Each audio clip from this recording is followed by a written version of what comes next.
Hoy día tenemos a Emilio Meneses, un viejo amigo mío que lo conocí en la Armada. Él es ingeniero agrónomo. Yo además estuve con él en un diploma en Relaciones Internacionales que hicimos en la Universidad Católica. Después nos tocó hacer un curso, él primero y yo después, en la Academia de Guerra del Ejército, un curso de Geopolítica y Seguridad Nacional. Finalmente él se fue a Georgetown a estudiar y sacar un máster en Relaciones Internacionales, y más tarde sacó un doctorado en Relaciones Internacionales también en la Universidad de Oxford, en Inglaterra. Y a Emilio lo conocí cuando tuvimos todos estos problemas con Perú y después con Argentina, bastante más. Nos habíamos conocido en la Armada superficialmente, pero nos conocimos más cuando estuvimos trabajando indirectamente con el Estado Mayor de la Armada y después con el Estado Mayor de la Defensa Nacional, en toda la programación de esta emergencia estratégica que tenía Chile en esa época. Y bueno, fue muy entretenido, muy interesante, y yo lo valoro a él porque además escribió un libro que se llama El Factor Naval, y otro libro, no sé cómo se llamaba el segundo libro de tu tesis doctoral, Emilio, ¿cómo se llamaba ese tema, tesis? La política de la declinación. Ya. La política exterior de Chile en el siglo XX. Ya, y tú eras desarrollador de toda esta teoría de los equilibrios regionales y el rol que tenía Chile en los equilibrios regionales dentro de Sudamérica, y hacía un paralelismo con las cosas que ocurrieron en Europa en la época de Metternich, en fin.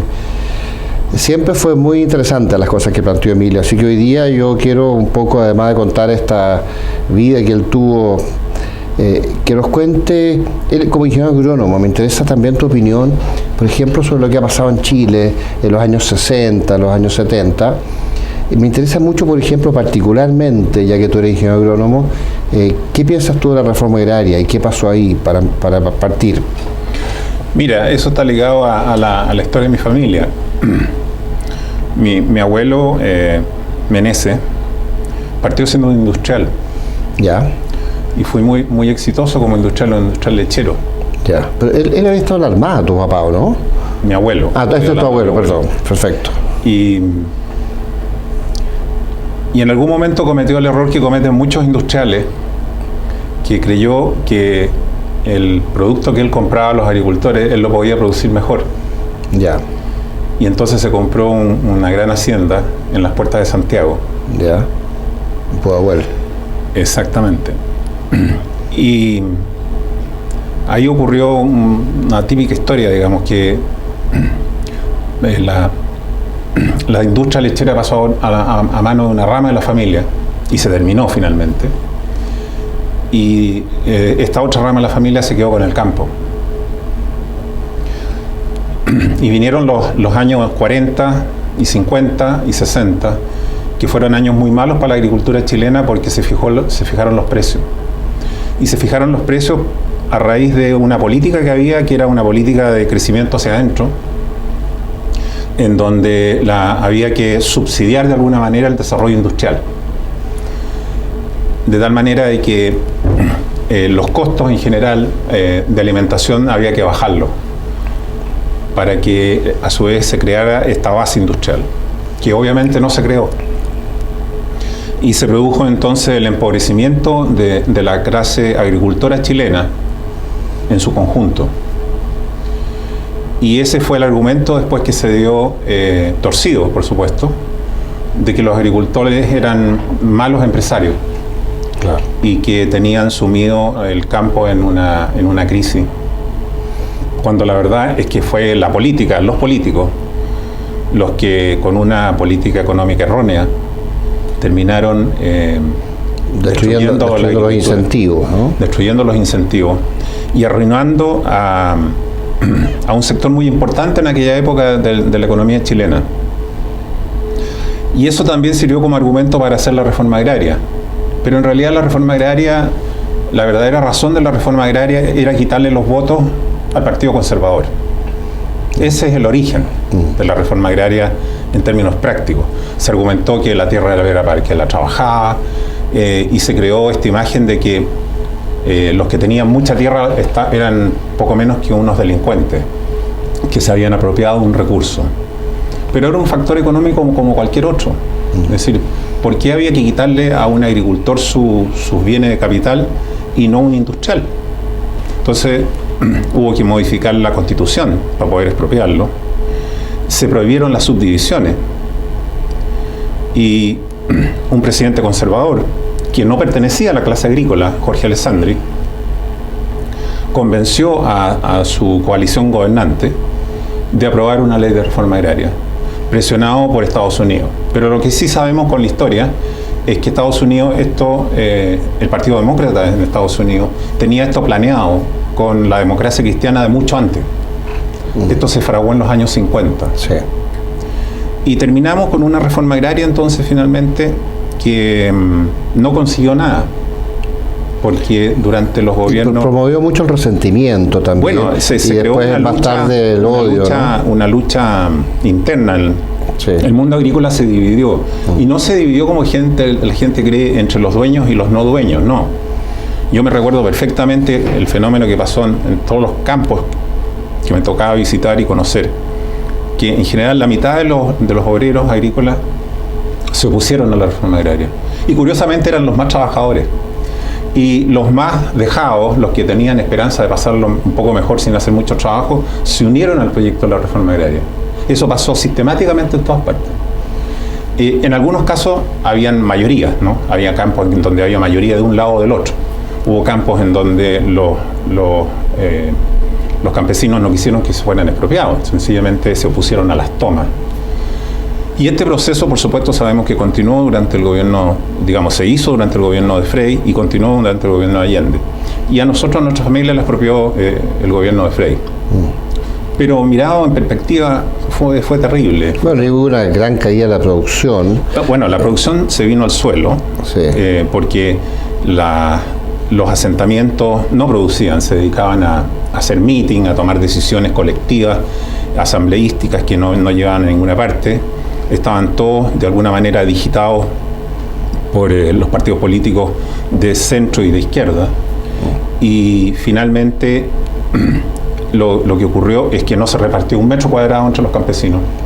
Se crearon haciendas estatales y fue el gobierno militar. Propiedad colectiva. Exactamente. De mano del Estado. Porque incluso la misma democracia cristiana cambió de parecer y consideró que iban a crear pequeños burgueses, pequeños empresarios, y no les gustó la idea. Cooperativa buscaban la reforma agraria. Buscaban cooperativa, sí. Buscaban propiedad que nunca colectiva. Funcionaron realmente, ¿no? Nunca. De hecho, Chile empezó a crecer en forma violenta su dependencia internacional respecto a los alimentos. Y ahí empezamos a importar alimentos como nunca antes. En cantidad, como nunca antes. Hasta que nos arruinamos y al final me acuerdo de la época de Allende, las colas y el hambre y la gente, no sé, se metía a las 4 de la mañana a hacer colas para tratar de conseguir un poquito de arroz, un poquito de aceite, un poquito de azúcar. Ya carne no había casi, excepto un pollo chino por ahí, muy primitivo, pero fue realmente una hecatombe. Es un poco como Venezuela hoy día. Yo recuerdo que mi abuela vivía en cola. Sí. Es una imagen que me quedó mientras a mí me tocaba ir a la universidad. Bueno, en la época de Frei hubo un creciente resentimiento que derivó en violencia en la época de la Unidad Popular en los campos y que nos llevó, junto con las otras cosas que hizo la Unidad Popular, al borde de la guerra civil, en cierto modo también en los campos, sobre todo, ¿no? Como los campos se prestaban para el anonimato, hubo mucha violencia. Violencia organizada, instigada, en la segunda mitad del gobierno de Frei y durante el gobierno de la Unidad Popular.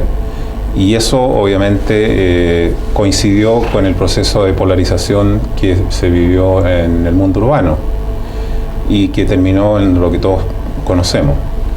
Pero la realidad es que, a título de redondeo, aquí se buscó arruinar un sector de la clase política y quitarle sus votos. Con el subterfugio con el buenismo de decir la tierra para los pobres campesinos, para que ellos la trabajen. Bueno, ahora hay demócratas cristianos que dicen que la modernización del campo se debió a la reforma agraria, lo que parece bastante ridículo y absurdo, porque es todo lo contrario. Es absolutamente absurdo. Ahora, ¿qué pasó en el gobierno militar? No sé qué se fumaron estas personas que piensan eso. Porque realmente el gobierno militar le dio tierra a la gente alrededor del año 76, pero pasaron 3 años, 73, 76, en que hubo una discusión de cómo plantear la reforma agraria. Se garantizó la propiedad privada para los que ya la tenían, pero qué hacer con los asentamientos. Y ahí se crearon divisiones. En los años 77, si no me equivoco, 76 al 77 se empezó el proceso de subdivisión de la tierra, donde era factible hacerlo. A mi juicio, porque se aplicó la letra de la ley. Se subdividieron, se hicieron parcelas, probablemente parcelas que yo creo que, mirado en perspectiva, eran demasiado pequeñas. Pero yo tengo entendido que la propiedad privada para los campesinos fue una idea de los Chicago Boys. No estaban en la reforma agraria. No, estaban en la ley. Estaba en la ley y estaba... Y si no estaba en la letra, también lo estuvo en el espíritu. La tierra se iba a entregar a parceleros. Pero en forma colectiva, con cooperativas. No, eso vino en la segunda ley. Ya. Y lo que se optó en ese momento fue aplicar la ley, entregar la tierra, pero que hubo una gran cantidad de terrenos que no eran susceptibles de ser divididos. Y esos terrenos se remataron. El fisco los remató y los compraron privados. Y todo lo que no se expropió de acuerdo con la ley, que fue mucho durante la época de la Unidad Popular, todo eso se restituyó a los antiguos dueños, porque habían sido simplemente ocupados. No había habido ningún proceso legal involucrado. Y gran parte de eso, los dueños, muchas de esas tierras los dueños las vendieron.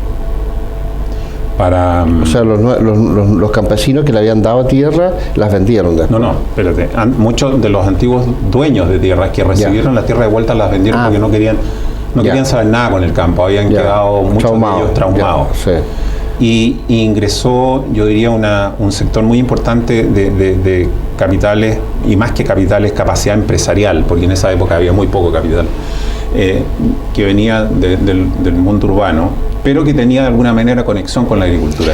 Y se creó una clase agrícola en donde, si tú lo analizas, de empresarios, un porcentaje muy alto todavía viene de antiguas familias de agricultores, sí, más del 70%. Mi experiencia es que la gente que venía de familias que tenían campos volvieron al campo. Muchas, y recompraron. Y recompraron. Y quedaron las agroindustrias después. Exactamente. Ahora, lo que pasó con los parceleros es que, a pesar de todos los esfuerzos que hizo INDAP, no pudieron sobrevivir económicamente, porque las parcelas, a mi juicio, yo creo que ahí fue un error técnico. Muy chica. Eran muy pequeñas, eran muy chicas. Entonces, muchos de ellos vendieron. Y no tenían la preparación. Y no tenían capital, ¿no? No tenían capital. Muchos de ellos todavía, sobre todo en las mejores tierras de Chile, en el Valle Central, las siguen conservando, pero la gran mayoría de ellos las arriendan y viven de la renta de esas parcelas. Pero se creó una gran masa, una gran masa de pequeños agricultores que sobrevive hasta el día de hoy. Debió haber sido más grande de acuerdo con la cantidad de parcelas que se entregaron, pero muchos de ellos, un grupo importante, yo diría que un 60% las vendió. Ahora, cuando vuelve a manos privadas nuevamente, inversionistas privados, se produce una especie de explosión de crecimiento de la agricultura del 77 en adelante, ¿no? El mercado abierto y las ventajas comparativas del clima y la contraestación chilena fueron, y la capacidad de los empresarios chilenos, hicieron que rápidamente el campo resurgiera y se convirtiera en una actividad económica rentable, muy dinámica. Y la producción de alimentos y de frutas. Y empezamos a exportar una gran cantidad de ítems, porque obviamente somos un país muy chico, entonces necesariamente tenemos que depender del mercado internacional. Ellos son nuestros reales clientes. Y lo que ahí ocurre es que tú tienes una actividad que, a juicio de algunos empresarios y analistas del sector agrícola, consideran que aporta directa e indirectamente el 13% del PGB chileno, que no es despreciable, es bastante grande. Sí. Bueno, hoy día Chile es una potencia agrícola en casi todas las áreas, ¿no? Hoy día, al menos en las áreas, en la área frutícola. y agroalimentaria, porque obviamente hay que agregar la producción de más lo forestal. Más la parte forestal y más la parte de producción de peces, sí. La producción de granjas. ¿Y tú la piscicultura la metes dentro de la agricultura? Indirectamente por los ríos, ¿no? Es una actividad, no, también en el mar, pero es una actividad que en el fondo es parte de se usa el ecosistema. Ya, ok, la producción de alimentos. Para producir. Y exportar alimentos. Para producir alimentos. Ya. Bueno, y yo creo que ahí tendríamos que pasar a cómo es tu visión de la historia de Chile en el periodo de los 60 y 70. Después, más adelante, vamos a revisar un poco la historia de Chile en general, ¿eh? Sí. En el largo plazo, desde los conquistadores en adelante. Pero, ¿cómo ves tú la historia de Chile en los años 60, 70? Y los cambios que se puso en el gobierno militar y los periodos de la concertación. Mira, me es muy difícil no incluir el aspecto internacional, porque es a lo que yo me dediqué muchos años. La política exterior de Chile del siglo XX, que fue una política exterior que se orientó a conservar lo que se había ganado en la Guerra del Pacífico y en los tratados con Argentina, desde el punto de vista territorial, se orientó a acercar el país a crear y al mismo tiempo usar el derecho internacional para protegerse, porque había una noción, una conciencia de que el país estaba en declinación, que era un país que se estaba quedando atrás respecto de los grandes y medianas potencias sudamericanas, Argentina, Brasil, Perú, Colombia. Entonces había que usar el prestigio de Chile, la capacidad intelectual de los chilenos. La inercia anterior. ¿Perdón? La inercia histórica anterior. Exactamente, para mantener ese estatus. Y entonces se orientó el país a obedecer el derecho internacional, a ayudar a crearlo. Y a la política multilateral, usar los foros internacionales y crear coaliciones de países votantes, países chicos y medianos, para crear un ambiente que protegiera a Chile. Para apoyar las causas. Exactamente. Ahora, eso funcionó. Mi investigación me dice que eso funcionó bastante bien hasta que no se produjo el periodo de descolonización. Porque cuando se produjo el periodo de descolonización, 50, fines de los 50, en los 60, ingresó una gran cantidad de países nuevos, con otras costumbres, con otras visiones, probablemente no tan occidentales, más corruptos también, ¿no? Probablemente con una tendencia a la corrupción en el mediano plazo, que hizo que estas gestiones que Chile hacía, este juego que Chile hacía, empezó a perder importancia, empezó a perder peso. Era más aleatorio, ¿no? Y entonces fue más difícil conseguir las coaliciones y las mayorías que se necesitaban para determinadas políticas que Chile pretendía. Y eso, a mi juicio, los que dirigían la política exterior chilena y su establishment en nuestro Ministerio de Relaciones, a mi juicio, no tomaron conciencia a tiempo. Entonces empezaron a vivir un mundo ficticio, a mi juicio, un mundo en donde estábamos convencidos que lo estábamos haciendo muy bien, pero la verdad es que nos empezó a fallar, nos empezó ya no a dar los resultados que nosotros esperábamos. Se esperaba más del derecho internacional, más que de los hechos reales, ¿no? Y los factores de fuerza y de poder. Exactamente, y además se empezó a negar la realidad del poder. Como por ejemplo esta política que parte con González Videla de querer eliminar los 5 miembros, la calidad de 5 miembros permanentes del Consejo de Seguridad de las Naciones Unidas, como si la Segunda Guerra Mundial no hubiese existido. Bueno, el canciller fue Horacio Walker ahí, ¿no? Uno de ellos. Sí, sí. Como si la Segunda Guerra Mundial no hubiera existido, como si no hubieran emergido, digamos, como si esas 5 potencias que emergen, que son las que se sacrifican por la guerra y ganan la guerra, su esfuerzo no hubiera valido de nada. Entonces, eso era contrario al orden de la posguerra, ¿no? Es irreal, y es porque, bueno, somos una pequeña isla mental y geográfica al final del mundo. Entonces, tendemos mucho a creernos nuestros propios cuentos. Y ese era uno de ellos, digamos. Bueno, yo aquí hemos hablado en otra oportunidad con economistas en estas reuniones del Instituto Chileno de Análisis Estratégico y Social, en que Chile tiene un crecimiento bastante importante a partir del año 28, algunos dicen el 31, 1831 hasta 1930 más o menos, que la crisis del 29 nos afecta al año siguiente, sobre todo el 31, y es un palo a la economía chilena. Entonces hay como 100 años de crecimiento muy grande, donde Chile fue una especie de potencia, ¿no? Y después viene un periodo de decadencia desde el año 30, 31, hasta el 75, diría yo, porque incluso el gobierno militar asume el 73, pero todavía nos toca la crisis mundial, el 74, 75, derivada de Yom Kippur, la subida de los precios del petróleo.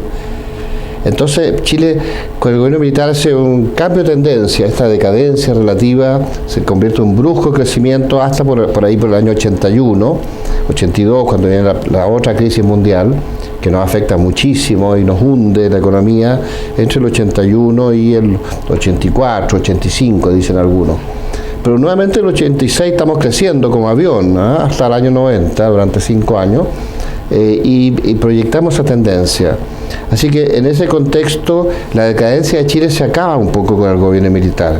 Después de esta larga decadencia de casi 45 años, el gobierno militar nuevamente nos relanza el crecimiento hasta que la proyección posterior, con la concertación y más adelante, en la medida que se mantienen ciertas políticas económicas, Chile llega a ser la primera potencia, el país más desarrollado de Iberoamérica.